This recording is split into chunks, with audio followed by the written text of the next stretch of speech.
If GIMP is acting up, running slowly, or just feels completely messed up, resetting it to default settings can fix a lot of problems fast. In this video, I'll show you how to reset GIMP to its default settings step by step, and I'll also show you what to do if GIMP won't even open properly.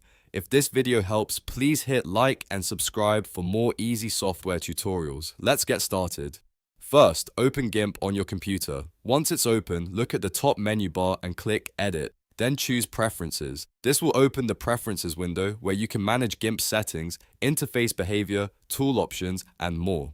Now, inside the Preferences window, look all the way to the very bottom left corner. You should see a Reset button there. It may be easy to miss, so take your time and look below the sidebar category list. When you find it, click Reset. GIMP will ask you to confirm that you want to revert all preferences back to their defaults. This is the point where you want to be sure, because this will undo your custom settings. If you're ready to continue, click Reset again to confirm. After that, click OK to close the Preferences window. To make sure the reset fully applies, restart GIMP completely. Close the program and open it again. When it launches, it should be using the default settings again. Now, if GIMP is crashing so badly that you cannot even get into the menus, there is another option. In that case, you can force a full factory reset by deleting GIMP's profile directory.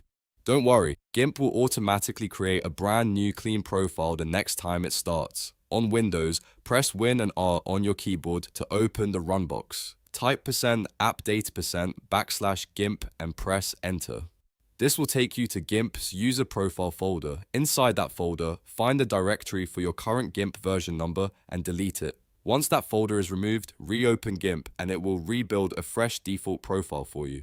This is especially useful if GIMP keeps crashing, won't load correctly, or if settings were corrupted and the normal reset option isn't accessible. Just remember, deleting the profile folder is more extreme, so only use it if the regular reset method doesn't work. And that's it. You now know how to reset GIMP to default settings using the built-in preferences reset and how to do a full factory reset if GIMP is broken or won't open.